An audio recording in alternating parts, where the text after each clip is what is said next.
Hello friends, ഇന്ന് നമ്മൾ Viduthalai part 2വിൻ്റെ എക്സ്പ്ലനേഷനാണ് നോക്കാൻ പോകുന്നത്. വിജയ് സേതുപതിയൊക്കെ അഭിനയിച്ച അടിപൊളി ഒരു മൂവിയാണിത്. അപ്പോൾ ഫസ്റ്റ് പാർട്ട് കണ്ടിട്ടില്ല എന്നുള്ളവർ എല്ലാവരും ഒന്ന് കണ്ടിട്ട് വരിക, കാരണം അതിൻ്റെ കണ്ടിന്യൂഷനാണ് ഈ മൂവി. അപ്പോൾ നല്ലൊരു മൂവിയാണിത്. അപ്പോൾ മൂവിയിലേക്ക് കിടക്കാം. അതിനു മുമ്പായിട്ട് നമ്മുടെ ഈ ചാനൽ നിങ്ങൾ സബ്സ്ക്രൈബ് ചെയ്തിട്ടില്ല എന്നുണ്ടെങ്കിൽ മറക്കാതെ ഒന്ന് സബ്സ്ക്രൈബ് ചെയ്തേക്കണേ. പാർട്ട് 1 സീനിൻ്റെ എൻഡിങ്ങിലായിട്ട് നമ്മുടെ വാദിയാരെ അറസ്റ്റ് ചെയ്യുന്നുണ്ടായിരുന്നല്ലോ. അപ്പം വാദിയാരെ ഇപ്പോൾ പോലീസ് സ്റ്റേഷനിൽ വെച്ചിട്ട് ക്വസ്റ്റ്യൻ ചെയ്തുകൊണ്ടിരിക്കുകയാണ് DYSP സുനിൽ എന്ന് പറയുന്നത്. അപ്പോൾ അന്ന് നടന്ന റെയിൽ അപകടത്തെക്കുറിച്ച് അയാൾ ചോദിക്കുന്നുണ്ട്. അതും വളരെ മോശമായ രീതിയിൽ അവനെ ഉപദ്രവിച്ചുകൊണ്ടാണ് ചോദിക്കുന്നത്. അപ്പം വാദിയാർ പറയുന്നുണ്ട്, എന്നെ എത്ര ഉപദ്രവിച്ചാലും നിങ്ങൾക്ക് എൻ്റെ വായിൽ നിന്ന് ഒരു ആൻസറും കിട്ടാൻ പോകുന്നില്ല. വേണമെന്നുണ്ടെങ്കിൽ എന്നെ കൊണ്ടുപോകേണ്ട സ്ഥലത്ത് തന്നെ നിങ്ങൾ കൊണ്ടുപോകണമെന്ന് പറയുന്നുണ്ട്. ഇതേ സമയം തന്നെ കളക്ടറെ വീട് കാണിക്കുകയാണ്. ഇപ്പം നമ്മുടെ സൂറിയും എല്ലാവരോടും ചേർന്ന് നമ്മുടെ വാദിയാരെ അറസ്റ്റ് ചെയ്തതായിരുന്നല്ലോ. ആ സമയത്ത് അവിടെ വെച്ചിട്ട് ഒരു കൊച്ചു മരണപ്പെട്ടിട്ടുണ്ടായിരുന്നു. ഇതറിഞ്ഞ മിനിസ്റ്റർ നേരെ കളക്ടറെ വീട്ടിലേക്ക് വരികയാണ്. എന്നിട്ട് ചോദിക്കുന്നുണ്ട്, നിങ്ങൾ കുറേ പോലീസ് ഓഫീസിനെ വിട്ടിട്ട് അവിടെ കുറേ അക്രമങ്ങളൊക്കെ നടത്തി, ഒരു കുട്ടിയാണ് ഇപ്പോൾ മരിച്ചിരിക്കുന്നത്. അപ്പം അതിനൊക്കെ നാളെ മാധ്യമങ്ങളിൽ ഇതൊക്കെ വന്നാൽ ഇതിനൊക്കെ സമാധാനം ആര് പറയുമെന്നൊക്കെ പറഞ്ഞ് കളക്ടറോട് ചൂടായിക്കൊണ്ടിരിക്കുകയാണ്. എന്നാൽ കളക്ടർ ഒരു മിനിസ്റ്ററാണെന്നുള്ള ഒരു മര്യാദയൊന്നും അവിടെ കൊടുക്കുന്നതായിട്ട് കാണിക്കുന്നില്ല. അയാൾക്ക് മര്യാദയൊന്നും അവിടെ നിന്ന് കിട്ടാത്തതുകൊണ്ട് തന്നെ ദേഷ്യം തോന്നി അയാൾ പറയുന്നുണ്ട്, ഇതെങ്ങനെയാണ് ഞാൻ ഡീൽ ചെയ്യുന്നതെന്ന് കാണിച്ചു തരാം, ഇതൊക്കെ മുകളിലേക്ക് എങ്ങനെ എത്തിക്കുമെന്ന് കാണിച്ചു തരാമെന്ന് പറഞ്ഞ് പോകാനായിട്ട് തുടങ്ങിയാണ്. അപ്പോഴാണ് ഇവിടെ ഒരു ടെസ്റ്റ്. കാരണം എന്ന് വെച്ചാൽ ഈ വാദിയാരെ അറസ്റ്റ് ചെയ്ത കാര്യം ഇതുവരെ മിനിസ്റ്ററിന് അറിയത്തില്ലായിരുന്നു. ഇപ്പോൾ അയാളത് അറിയുന്നുണ്ട്. അതോടുകൂടി തന്നെ അയാൾക്ക് വളരെയധികം സന്തോഷമൊക്കെയാണ്. കാരണം എന്ന് വെച്ചാൽ ഒരു കോർപ്പറേറ്റ് കമ്പനി അവിടെ വരാനായിട്ട് എല്ലാ തടസ്സങ്ങളും നിന്നത് ഈ വാദിയാരായിരുന്നു. അയാൾ മാറിയതോടുകൂടി തന്നെ അതവിടെ വരും. അതുകൊണ്ട് തന്നെ കുറേ കാശൊക്കെ മിനിസ്റ്ററിന് കിട്ടുകയും ചെയ്യും. അതുകൊണ്ട് അയാൾ അതവിടെ വിടുകയും ചെയ്യുന്നുണ്ട്. ഇതെല്ലാം ഒരു സൈഡിൽ ഇവിടെ നടന്നുകൊണ്ടിരിക്കുകയാണ്. ഇതേ സമയം നമ്മുടെ സുനിൽ നമ്മുടെ വാദിയാരെ ക്വസ്റ്റ്യൻ ചെയ്തുകൊണ്ടിരിക്കുകയായിരുന്നല്ലോ. അപ്പോൾ നാളെ രാവിലെ ഇവനെ കോർട്ടിൽ സബ്മിറ്റ് ചെയ്യണമെന്നൊക്കെ ഇവർ പരസ്പരം സംസാരിക്കുന്നുണ്ട്. അതുകൊണ്ട് തന്നെ OCയുടെ ഒരു ടീം അവർ ഫോൺ ചെയ്യുകയാണ്. OCയും കുറേ പോലീസുകാരും ഒക്കെ ചേർന്നിട്ട്. അപ്പം OC പറയുകയാണ്, നമുക്ക് ഈ കാടിന് പുറത്തേക്ക് നടക്കാനായിട്ട് ഈ രാത്രിയിലായിട്ട് ഡ്രൈവർ ഒന്നും തന്നെ ഇല്ല എന്ന് പറയുന്നുണ്ട്. ഉടനെ നമ്മുടെ സുനിൽ ചോദിക്കുന്നുണ്ട്, നമ്മുടെ കുമരേശനുണ്ടല്ലോ, അവനെ വിളിച്ചാൽ പോരെ എന്ന് ചോദിക്കുകയാണ്. OC പറയുകയാണ്, അവനെ ഇന്നലെ തന്നെ നമ്മൾ സസ്പെൻഡ് ചെയ്തിട്ടുണ്ടായിരുന്നല്ലോ എന്ന് പറയുന്നുണ്ട്. നിൻ്റെ ഈഗോയൊക്കെ നിൻ്റെ കയ്യിൽ വെച്ചാൽ മതി, മര്യാദയ്ക്ക് അവനെ തിരിച്ച് വിളിക്കാനായിട്ട് നമ്മുടെ സുനിൽ പറയുകയും ചെയ്യുന്നുണ്ട്. അപ്പം നമ്മുടെ കുമരേശനെ കാണിക്കുകയാണ്. നമ്മുടെ കുമരേശനാണ് കേട്ടോ ഹീറോ. ഞാനായിട്ട് പെട്ടിയും കിടക്കയൊക്കെ എടുത്തിട്ട് പോയിക്കൊണ്ടിരിക്കുകയാണ്. അപ്പോൾ അവൻ്റെ അടുത്തേക്ക് വന്നൊരു പോലീസുകാരൻ പറയുന്നുണ്ട്, സുനിൽ സാർ നിന്നോട് തിരിച്ച് ജോയിൻ ചെയ്യാൻ പറഞ്ഞു, ചെല്ലാനായിട്ട് പറയുന്നുണ്ട് എന്ന് പറയുന്നുണ്ട്. അങ്ങനെ നമ്മുടെ സൂര്യയും വന്നിട്ട് ആ ടീമിലേക്ക് ജോയിൻ ചെയ്യുന്നുണ്ട്. സോ രാവിലെ എത്തുന്നതിന് മുന്നേ ഈ 4 ചെക്ക് പോസ്റ്റ് കടന്ന് ഇവർക്ക് പുറത്ത് കിടക്കണം. അങ്ങനെ ഇവരെല്ലാവരും കൂടെ ചേർന്ന് ജീപ്പിൽ അങ്ങനെ പോയിക്കൊണ്ടിരിക്കുകയാണ്. അങ്ങനെ പോകുന്ന സമയത്ത് നമ്മളുടെ വാദ്യാർ ഒരു കഥ പറയാനായിട്ട് തുടങ്ങിയാണ്. ഈ വാദ്യാർ ഇപ്പോൾ ഇങ്ങനെ ആയതിൻ്റെ കാരണം എന്തെന്ന് വെച്ചാൽ, അന്നേ കാലത്തിൽ അന്ന് ആ ഗ്രാമത്തിലുണ്ടായിരുന്ന താഴ്ന്ന ഒരു കുടുംബത്തിൽപ്പെട്ട കറുപ്പനെന്ന് പറഞ്ഞ ഒരാളാണ് ഇതിനെല്ലാം കാരണം. അപ്പം വാദ്യാർ ആ കഥ പറയാൻ തുടങ്ങിയാണ്. അപ്പം വാദ്യാരുടെ ആ ചെറുപ്പകാലമാണ് ഇപ്പോൾ നമ്മളെ കാണിക്കുന്നത്. അന്നത്തെ കാലത്തിൽ പന്നിയാർ കുടുംബം എന്ന് പറഞ്ഞാൽ ആ നാട്ടിലെ ഏറ്റവും വലിയ ജന്മി കുടുംബമായിരുന്നു. അവർക്കായിരുന്നു ആ നാട്ടിലെ ഏറ്റവും വലിയ ബഹുമതികളും അങ്ങനെയെല്ലാം ഉണ്ടായിരുന്നത്. അങ്ങനെ ഒരു കുടുംബത്തിൽ ചേർന്ന ഒരാളെ അന്ന് കറുപ്പൻ കൊല്ലാനായിട്ട് ഇടവരികയാണ്. എന്തെന്ന് വെച്ചാൽ, ഈ കറുപ്പനെ സ്നേഹിച്ചിരുന്ന ഒരു പെൺകുട്ടി ഉണ്ടായിരുന്നു. അവളെ കൂട്ടിയിട്ട് പോയിട്ട് ഈ കുടുംബത്തിലുള്ളവർ ഉപദ്രവിക്കുകയൊക്കെ ചെയ്തിട്ടുണ്ടായിരുന്നു.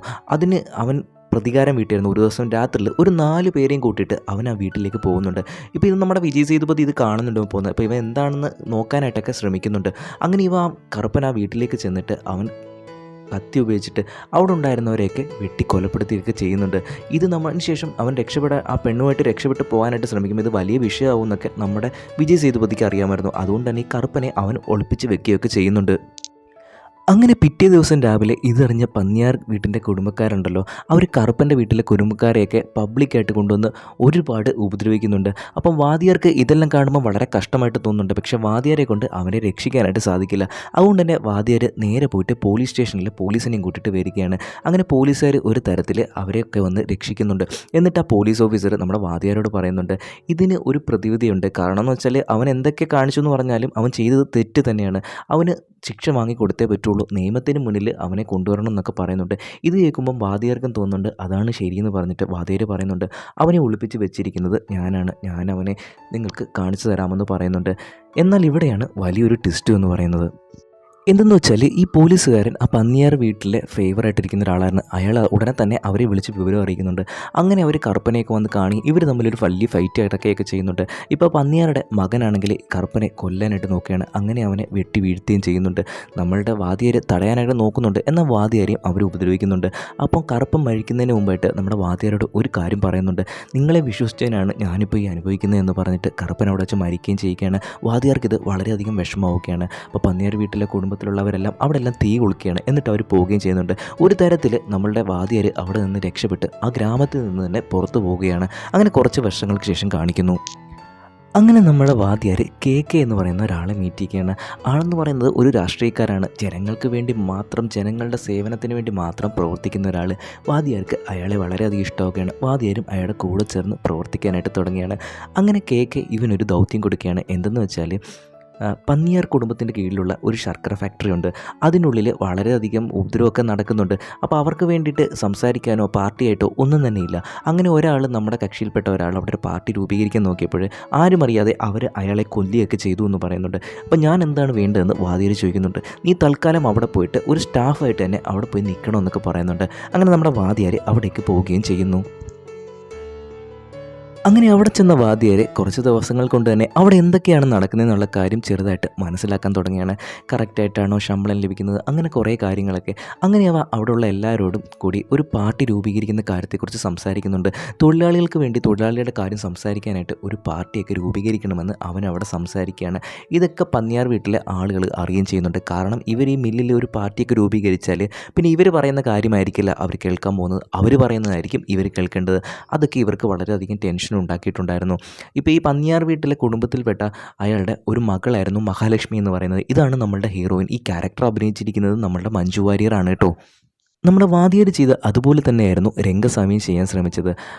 ആ മില്ലിൽ ഒരു പാർട്ടി രൂപീകരിക്കാനൊക്കെ അയാൾ ശ്രമിച്ചിരുന്നു. ഇതറിഞ്ഞ ആളുകളായിരുന്നു അവനെ കൊന്ന് ആറ്റിലിട്ടത്. അപ്പോൾ അയാളുടെ ബോഡി ലഭിച്ച ഉടൻ തന്നെ നമ്മുടെ വാദിയാർ ഒരു കാര്യം തീരുമാനിക്കുകയാണ്. ഇനി ഈ മില്ലിൽ ഇതുപോലെ ഒരു അപകടം സംഭവിക്കരുത്, ആരും മരണപ്പെടരുത് എന്നൊക്കെ അയാൾ ആഗ്രഹിച്ചിരുന്നു. അങ്ങനെ കുറച്ച് ദിവസം കഴിയുമ്പോൾ തന്നെ അവിടെ ഒരു പ്രശ്നം ഉണ്ടാവുകയും ഒരാളെ അടിക്കുകയൊക്കെ ചെയ്യുന്നതായിട്ട് നമ്മളുടെ വാദിയാർ കാണുന്നുണ്ട്. അതിനുശേഷം തൊഴിലാളികൾക്ക് വേണ്ടി ഒരു പാർട്ടി രൂപീകരിച്ചേ പറ്റുമെന്ന് പറഞ്ഞിട്ട് അവരവിടെ ക്രിയേറ്റ് ചെയ്യുകയും ചെയ്യുന്നുണ്ട്. ഇത് പിന്നെ മുകളിലുള്ള ആളുകൾക്കൊന്നും തീരെ ഇഷ്ടപ്പെടുന്നുണ്ടായിരുന്നില്ല.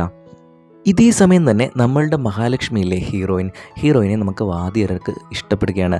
അതുകൊണ്ട് തന്നെ അയാളുടെ ഇഷ്ടമൊക്കെ പോയിട്ട് അവളോട് പറയുന്നുണ്ട്. അവളും അത് അക്സെപ്റ്റ് ചെയ്യുന്നുണ്ട്. അങ്ങനെ ഇവർ തമ്മിൽ കല്യാണം കഴിക്കുകയൊക്കെ ചെയ്യുന്നുണ്ട്. എന്താണെന്ന് വെച്ചാൽ ഇത്രയും വലിയ ഫാമിലിയിൽപ്പെട്ട നമ്മളുടെ മഹാലക്ഷ്മി എന്തുകൊണ്ടാണ് ഈ സാധാരണക്കാരനായ വാദിയരെ കല്യാണം കഴിച്ചതെന്ന് വെച്ചാൽ ആ പന്നിയാർ വീട്ടിലെ കുടുംബത്തിലെ ആളുകൾക്ക് ജാതി, പണം ഇതിനോടൊക്കെ വളരെയധികം ഭ്രാന്തായിരുന്നു. എന്നാൽ അതിലൊക്കെ ഓപ്പോസിറ്റ് ആയിട്ടുള്ള ഒരു ആളായിരുന്നു നമ്മുടെ മഹാലക്ഷ്മി എന്ന് പറയുന്നത്. അവൾക്കും ജനങ്ങളെയൊക്കെ സേവിക്കണം, ജനങ്ങൾക്ക് നല്ലത് വരുന്നതായിട്ടൊക്കെ ചെയ്യണം എന്നൊക്കെ ആഗ്രഹിച്ചിരുന്ന ഒരാളാണ്. അതുകൊണ്ട് തന്നെ നമ്മുടെ വാദിയാരെ അവൾക്ക് വളരെയധികം ഇഷ്ടമായിരുന്നു. അതുകൊണ്ടാണ് അയാളെ കല്യാണം കഴിച്ചതും. അവിടെ സീൻ കട്ട് ചെയ്തിട്ട് നമ്മളിപ്പോൾ പ്രസൻ്റ് ആയിട്ടുള്ള കാര്യമാണ് കാണിക്കുന്നത്. ഇപ്പോൾ ഇവരെല്ലാം ജീപ്പിൽ ഇങ്ങനെ പോയിക്കൊണ്ടിരിക്കുകയല്ലേ. അങ്ങനെ അപ്പോഴാണ് നമ്മളുടെ വാദിയാർ ഈ കഥയെല്ലാം പറഞ്ഞുകൊണ്ടിരിക്കുന്നത്. ഇപ്പോൾ കാട്ടിലൂടെ രാത്രിയിലാണ് പോയിക്കൊണ്ടിരിക്കുന്നത്. ഇവർക്കാർക്ക് ഏതുവഴിയാണ് പോകേണ്ടതെന്ന് ഒട്ടും തന്നെ വഴിയൊന്നും അറിയില്ല. അപ്പം നമ്മളുടെ വാദിയാർ വഴി പറഞ്ഞു കൊടുക്കാൻ തുടങ്ങിയാണ്. എന്നാൽ അവൻ പറയുന്ന വഴിയിൽ ഇവർ പോകില്ല. കാരണം ഇവൻ വഴി തെറ്റിക്കുമെന്ന് വിചാരിച്ചിട്ട് ഓരോ പോലീസുകാരും ഓരോ രീതിയിൽ പറയുകയാണ്. എന്നാൽ ഇവരെല്ലാം പിന്നെയും പോയ അതേ സ്ഥലത്തേക്ക് തന്നെ തിരിച്ചെത്തിക്കൊണ്ടിരിക്കുകയാണ്. ഈ സമയത്ത് സുനിലിൻ്റെ അടുത്ത് നിന്നിട്ട് ഓസിക്ക് ഒരു കോൾ വരികയാണ്. എന്തെന്ന് വെച്ചാൽ നമ്മുടെ വാദിയാർക്ക് സ്പൈ ആയിട്ടിരിക്കുന്ന ഒരാൾ നമ്മളുടെ പോലീസ് ടീമിലുണ്ടായിരുന്നല്ലോ, അയാളെ ഇപ്പോൾ പിടിച്ചിട്ടുണ്ടെന്ന് പറയുന്നുണ്ട്. മാത്രവുമല്ല നിൻ്റെ കൂടെയുള്ള ഒരാളിപ്പോൾ അയാളുടെ സ്പൈ ആയിട്ടാണ് പ്രവർത്തിക്കുന്നത്, നീ ഒന്ന് സൂക്ഷിക്കണമെന്ന് ഫോണിലൂടെ പറയുന്നുണ്ട്. അങ്ങനെ അവർ അടുത്ത ചെക്ക് പോസ്റ്റിൽ നിന്നും 4 പോലീസുകാരെയും 4 വോക്കി ടോക്കി 4 ഗണ്ണൊക്കെ ആയിട്ട് നടന്ന് അവരിങ്ങനെ പോയിക്കൊണ്ടിരിക്കുകയാണ്. ഇപ്പോൾ ഇവരിങ്ങനെ പോയിക്കൊണ്ടിരിക്കുന്ന സമയത്ത് തന്നെ നമ്മുടെ വാദിയാരുടെ ആളുകളില്ലേ, ഇവരറിയാതെ ഇവരെ ഫോളോ ചെയ്ത് പുറകിൽ തന്നെ ഉണ്ടായിരുന്നു. ഇനി നീ എന്തൊക്കെ കാര്യങ്ങളാണ് ചെയ്തതെന്ന് ആ പോലീസുകാർ അവനോട് പിന്നെയും ഓരോന്ന് ചോദിച്ചുകൊണ്ടിരിക്കുകയാണ്. അപ്പം വാദിയാർ പഴയ കഥകളൊക്കെ പിന്നെയും പറയാനായിട്ട് തുടങ്ങുകയാണ്. ഇപ്പം നമ്മുടെ കെ തോടനല്ലായിരുന്നോ അയാളുടെ ഒരു പാർട്ടിയിലെ ഒരു മെയിൻ അംഗമായിരുന്നു നമ്മളുടെ ഹീറോ എന്ന് പറയുന്നത്, നമ്മളുടെ വാദിയാർ. അപ്പോൾ അന്ന് നമ്മളുടെ കെക്ക് ഒരു വാശിയുണ്ടായിരുന്നു. എന്തെന്ന് വെച്ചാൽ ആക്രമണത്തിലൂടെ ഒന്നും ഒരു കാര്യവും നേടിയെടുക്കരുത്, സമാധാനത്തിലൂടെ സമരം ചെയ്തിട്ടൊക്കെയായിരുന്നു അയാൾ മുന്നോട്ട് പോകാനായിട്ട് ആഗ്രഹിച്ചിരുന്നത്. എന്നാൽ ഒരു ഘട്ടത്തിൽ നമ്മളുടെ വാദിയാർ അത് ചെയ്തിട്ടുണ്ടായിരുന്നു. എന്തെന്ന് വെച്ചാൽ അവിടെയുള്ള കുറേ ആളുകൾക്കൊക്കെ ആണെങ്കിൽ ചെറിയ ജാതിയിൽപ്പെട്ട ആളുകൾക്ക് ചുടുകാട്ടിലൊക്കെ പോകാനായിട്ട് അനുമതിയില്ലായിരുന്നു. അത് അവർ വേറൊരു സെപ്പറേറ്റ് സ്ഥലമുണ്ടായിരുന്നു, അവിടെ പോകാനുള്ള അനുമതി ഉള്ളായിരുന്നു. അപ്പോൾ അത് സെപ്പറേറ്റ് വഴിയിലൊക്കെ വേണമായിരുന്നു അവർ പോകാനായിട്ട്. ഒരു ദിവസം അവിടെ ആറ്റിൽ കൂടെയൊക്കെ ആയിരുന്നു പോകേണ്ടത്. അപ്പോൾ അതിൽ വെള്ളം കയറിയ സമയത്ത് ഇവർക്ക് അതുവഴി പോകാൻ പറ്റില്ല. അപ്പം വേറെ വഴിയിൽ അവർ പോകുന്നുണ്ട്. അപ്പോൾ കുറേ ആളുകൾ ഇവരെ തടയൊക്കെ ചെയ്യുന്നുണ്ട്, പോകാൻ പറ്റില്ല എന്നൊക്കെ പറഞ്ഞിട്ട്.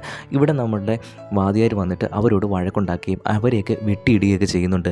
ഇതിൽ നിന്ന് കേക്കയ്ക്ക് വളരെയധികം ദേഷ്യമാണ്. അപ്പോൾ അയാൾ പറയുന്നുണ്ട്, നീ ചെയ്തത് വളരെയധികം തെറ്റാണ്, ഇത് നമ്മളുടെ പാർട്ടിയിൽ നടക്കേണ്ട ഒരു കാര്യമേ അല്ല എന്ന് പറയുന്നുണ്ട്. നിനക്ക് 2 വഴിയാണുള്ളത്. ഒന്നുകിൽ നീ ഇതിൽ മാപ്പ് പറഞ്ഞിട്ട് മുന്നോട്ട് പോകാം, ഇനി ഒരു പ്രശ്നം ഉണ്ടാകില്ല എന്നുള്ളത്. നീ ചെയ്ത തെറ്റ് നീ അങ്ങനെയാണെന്നുണ്ടെങ്കിൽ നിനക്ക് അല്ലെങ്കിൽ പുറത്തു പോവുകയും ചെയ്യാമെന്ന് പറയുന്നുണ്ട്. അപ്പോൾ നമ്മളുടെ വാദിയാർ പറയുന്നുണ്ട്, ഞാൻ ചെയ്തതിൽ ഒരു തെറ്റുമില്ല, ചിലപ്പോഴൊക്കെ ഇങ്ങനെയുള്ള വഴികൾ സ്വീകരിച്ചേ പറ്റുകയുള്ളൂ, കാരണം ഞാൻ സാധാരണ ജനങ്ങൾക്ക് വേണ്ടിയാണ് ഇവിടെ വഴക്കുണ്ടാക്കിയതെന്ന് പറയുന്നുണ്ട്. ഞാൻ ഈ പാർട്ടി വിട്ടിട്ട് തന്നെ പുറത്തു പോകുന്നു എന്ന് പറഞ്ഞിട്ട് അവൻ പുറത്തേക്ക് പോകുന്നു. എന്നാൽ അതിനുശേഷമായിരുന്നു വലിയ പ്രശ്നങ്ങൾ തുടക്കം കുറിക്കുന്നത്. എന്തെന്ന് വെച്ചാൽ ഇവൻ ആ മില്ലിൽ ഒരു പാർട്ടി തുടങ്ങിയിട്ടുണ്ടായിരുന്നല്ലോ. ഇതാ പന്നിയാർ വീട്ടിൽപ്പെട്ട ആളുകൾക്കൊന്നും തന്നെ ഇഷ്ടമാക്കിയിട്ടില്ലായിരുന്നു. അപ്പോൾ ഇതൊക്കെ അവസാനിപ്പിക്കണമെന്ന് പറഞ്ഞിട്ട് ഇവർ കൊല്ലാനായിട്ട് തന്നെ പുറപ്പെടുകയാണ്. ആരെയെന്ന് വെച്ചാൽ നമ്മളെ കെ തോഴനെയാണ് ഇവർ എയിം ചെയ്യുന്നത്. കാരണം അയാളാണ് ഈ പാർട്ടിക്കൊക്കെ നേതൃത്വം നൽകുന്നതും അയാൾ പറയുന്നതനുസരിച്ചാണ് ഇവിടെ ഓരോ കാര്യങ്ങളും നേരിടുന്നതും. അപ്പോൾ അയാളെ തന്നെ കൊല്ലണമെന്ന് ഇവർ പ്ലാൻ ചെയ്യുകയാണ്. അതുകൊണ്ട് തന്നെ അയാളെ തട്ടിക്കൊണ്ട് പോയിട്ട് ആ പന്നിയാർ വീട്ടിലെ ആളുകളെല്ലാവരോട് ചേർന്ന് അയാളെ കൊല്ലുകയും ചെയ്യുന്നുണ്ട്. ഇത് നമ്മുടെ വാദിയാർ അറിയുന്നുണ്ട്. വാദിയാർക്ക് ഒട്ടും തന്നെ സഹിക്കാൻ പറ്റുന്നില്ലായിരുന്നു. കാരണം അയാൾ ഒരു അച്ഛൻ്റെ സ്ഥാനത്ത് നിന്നായിരുന്നു ആ കെ കണ്ടിട്ടുണ്ടായിരുന്നത്. അതുകൊണ്ട് തന്നെ നമ്മളുടെ ഹീറോ കത്തിയെടുത്തിട്ട് ആ പന്നിയാർ വീട്ടിലുള്ള എല്ലാവരെയും വെട്ടി വീഴ്ത്തുകയാണ്. നമ്മളുടെ ഹീറോയിനുണ്ടായിരുന്ന മഹാലക്ഷ്മി അവളുടെ അണ്ണനെയും ചേട്ടനെയും എല്ലാവരെയും കൊല്ലുകയാണ് അവിടെ ചെയ്യുന്നത്. എന്നാൽ അവൾക്ക് ഒരു വിഷമമൊന്നും ഉണ്ടായിരുന്നില്ല, കാരണം അവൾ അവരെ അത്ര അധികം അംഗീകരിക്കുന്നൊന്നും ഉണ്ടായിരുന്നില്ല. പന്നിയാർ വീട്ടിലെ ആളുകളെ ഇങ്ങനെ കൊന്നതുകൊണ്ട് തന്നെ വളരെയധികം ഇതൊരു ന്യൂസായിട്ട് മാറുകയാണ്. ശേഷം നമ്മളുടെ വാദിയാരാണെങ്കിൽ തനിച്ചായിട്ട് മാറി നിൽക്കുകയാണ്, ഒളിച്ചൊക്കെ അവിടെ നിൽക്കുകയാണ്. അപ്പം നമ്മളെ ഒരു സെക്കൻഡ് ഹാഫിലേക്കാണ് പോകുന്നത്. അപ്പം നമ്മൾ കറണ്ട് സിറ്റുവേഷനാണ് ഇപ്പോഴും കാണിച്ചുകൊണ്ടിരിക്കുന്നത്. ഇപ്പോൾ കാട്ടിലൂടെ പോയിക്കൊണ്ടിരിക്കുന്ന നമ്മുടെ സൂര്യയും വാദിയാരും എല്ലാം കൂടെ വഴി അറിയാതെ ആ പോലീസുകാരെല്ലാം കൂടെ നോക്കിക്കൊണ്ടിരിക്കുകയാണ്. ഇതേ സമയം നമ്മളെ ആ കളക്ടറുടെ വീട് കാണിക്കുന്നുണ്ട്. ഇവിടെ അവർക്കൊരു ലെറ്റർ കിട്ടുകയാണ്. എന്തെന്ന് വെച്ചാൽ ആ ഊസി ആ നാട്ടിലുള്ള ആളുകളെ എല്ലാവരെയും വളരെ ക്രൂരമായിട്ട് ഉപദ്രവിക്കുന്നതിൻ്റെ കുറേ ഫോട്ടോസും വീഡിയോസും ഒക്കെ ആയിട്ട് ഒരു പത്ര റിപ്പോർട്ടറുടെ കയ്യിലുണ്ടായിരുന്നു. ഇതൊക്കെ അയാളൊരു ന്യൂസിൽ ഇടാൻ പോവുകയാണ് എന്ന് പറഞ്ഞിട്ട് അയാൾക്കൊരു റിപ്പോർട്ട് ഇടുക. ഇത് വെളിയിലറിഞ്ഞാൽ വളരെയധികം വിഷയമാകുമെന്ന് അവർക്ക് മനസ്സിലായിട്ടുണ്ടായിരുന്നു. അതുകൊണ്ട് തന്നെ അയാളെ എങ്ങനെയെങ്കിലും കണ്ടുപിടിക്കണമെന്നൊക്കെ മിനിസ്റ്റർ ആളുകൾ തേടി ഇറങ്ങുകയും ചെയ്യുന്നുണ്ട്. ഇതേ സമയം തന്നെ നമ്മളുടെ ആ ഊസിയും ടീമിനെയൊക്കെ കാണിക്കുകയാണ്. ഇവർ നമ്മളുടെ വിജയ് സേതുപതി പറയുന്ന ഒരു വഴിയും തിരഞ്ഞെടുക്കുന്നില്ല. അതുകൊണ്ട് തന്നെ പോയ സ്ഥലത്തേക്ക് തന്നെ പിന്നെയും ഇവർ വന്നുകൊണ്ടിരിക്കുകയാണ്. അപ്പോൾ കൂടെ ഉണ്ടായിരുന്ന ആളുകൾ പറയുന്നുണ്ട്, പോലീസുകാർ പറയുകയാണ് നമ്മളുടെ വാദിയർ പറയുന്ന അതേ വഴിയിൽ പോകാമെന്ന് പറയുന്നുണ്ട്. അപ്പോൾ ഊസി പറയുന്നുണ്ട്, ഞാൻ മരിച്ചാലും ആ വഴിയിൽ പോകില്ല എന്ന് പറഞ്ഞ് ഫ്രണ്ടിലേക്ക് നടക്കുമ്പോൾ വലിയൊരു കുഴിയിൽ പോയി വീഴുകയാണ്. അവനെ രക്ഷിക്കുന്നത് തന്നെ നമ്മുടെ വാദിയാരാണ്. അതിൽ നിന്ന് വന്ന ഓസിയാണെങ്കിൽ ആകെ പേടിച്ചങ്ങനെ നിൽക്കുകയാണ്. ഇത് കാണുമ്പോൾ ആ കൂടെ ഉണ്ടായിരുന്ന ബാക്കി പോലീസുകാരുണ്ടല്ലോ, ആ കോൺസ്റ്റബിൾസ്, ഇവരെല്ലാവരും കളിയാക്കി ചിരിക്കുന്നുണ്ട്. ഇത് കാണുമ്പം ഓസിക്ക് വളരെയധികം ദേഷ്യമാവുകയാണ്. അതുകൊണ്ട് തന്നെ ഊസി അവിടെ വെച്ച് ഒരു കാര്യം പറയുകയും ചെയ്യുകയാണ് അവരെ പീഡിപ്പിക്കാനായിട്ട്. അപ്പോൾ ഇതിൽ വേറൊരു കാര്യമുണ്ട്. നമ്മുടെ വാദിയാരെ പിടിക്കാനായിട്ട് 2 കാരണങ്ങളാണ് ഇപ്പോൾ ഉണ്ടായിട്ടുണ്ടായിരുന്നത്. ഒന്നാമത്തെ കാര്യം റെയിൽവേ പാളത്തിന് ബോംബ് വെച്ചത് കാര്യം. രണ്ടാമത് വേറൊരു കാര്യമെന്ന് പറഞ്ഞാൽ ഒരു പോലീസ് ഓഫീസറെ വെടിവെച്ച് കൊന്നിട്ടുണ്ടായിരുന്നു. അത് കൂടെ കൊണ്ടാണ് നമ്മളുടെ വാദിയാരെ ഇപ്പോൾ പിടിച്ചിരിക്കുന്നത്. ഇപ്പോൾ ഊസി പറയുകയാണ്, അന്ന് ആ പോലീസ് ഓഫീസറെ കൊന്നത് ഇവനല്ല, ഞാനാണ് എന്ന് പറയുന്നുണ്ട്. ഇത് കാണുമ്പം കൂടെയുള്ള ആളുകൾ പേടിക്കുമെന്നാണ് ഇവൻ വിചാരിച്ചത്. എന്നാൽ അവരാകെ ഇവൻ്റെ നേരെ ദേഷ്യമാണ് കാണിച്ചത്. അവർ വന്ന് ഇവനെ ഉപദ്രവിക്കുന്നുണ്ട്. നിന്നെയൊക്കെ കാരണം ഞങ്ങളെല്ലാം കൂടെ ഇതിനകത്ത് കൊണ്ട് പെട്ടല്ലോ, നീയൊക്കെ പറഞ്ഞത് വിശ്വസിച്ചല്ലോ, നിന്നെയൊക്കെ കൂടെ നിന്നതിന് ഇങ്ങനെയാണൊന്ന് ചെയ്യുന്നതെന്നൊക്കെ പറഞ്ഞിട്ട് അവരവനെ ഓരോന്നൊക്കെ പറയുകയാണ്. ഇത് നമ്മുടെ വാദിയാരുടെ ബുദ്ധിയാണ്. കാരണം രാഷ്ട്രീയ ബുദ്ധി എന്ന് പറഞ്ഞാൽ അവൻ്റെ വായിന്ന് അവൻ ചെയ്ത കുറ്റം അവനെ കൊണ്ട് തന്നെ പറയിപ്പിക്കുകയാണ് ചെയ്തത്. ഇപ്പോൾ ആണ് ആ കൂടെ ഉണ്ടായിരുന്ന പോലീസുകാരൊക്കെ വാദിയർ പറയുന്നത് വിശ്വസിക്കാനായിട്ട് തുടങ്ങിയാണ്. കാരണം പതിയെ വാദിയർ പറയുന്ന ഓരോ കാരണങ്ങളും കാര്യങ്ങളൊക്കെ പറയുന്നത് കേട്ടിട്ട് ആ കൂടെയുള്ള പോലീസുകാർ അവൻ്റെ കൂടെ നിൽക്കാനായിട്ടും തുടങ്ങുകയാണ്. ഇപ്പം നമ്മുടെ വാദിയാർ ഒരു കാര്യം കൂടെ പറയുകയാണ്. എന്തെന്ന് വെച്ചാൽ ആ റെയിൽവേ പാളത്തിന് ബോംബ് വെച്ചത് ഇവരാണ്, പക്ഷേ ആളുകളെ കൊല്ലണമെന്നും ഒരിക്കലും അവർ ആഗ്രഹിച്ചിട്ടുണ്ടായിരുന്നില്ല.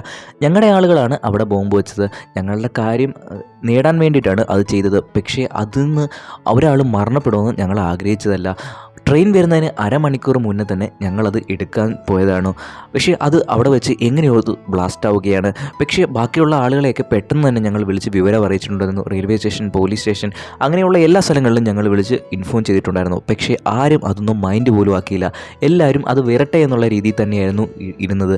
അപ്പോൾ ഇതിനെല്ലാം പോലീസുകാരും കൂട്ടുനിന്നിട്ടുണ്ട്, അല്ലാതെ ഞങ്ങളല്ല അവിടെ ഒരു ആപത്ത് ഉണ്ടാക്കിയതെന്നും പറയുന്നുണ്ട്.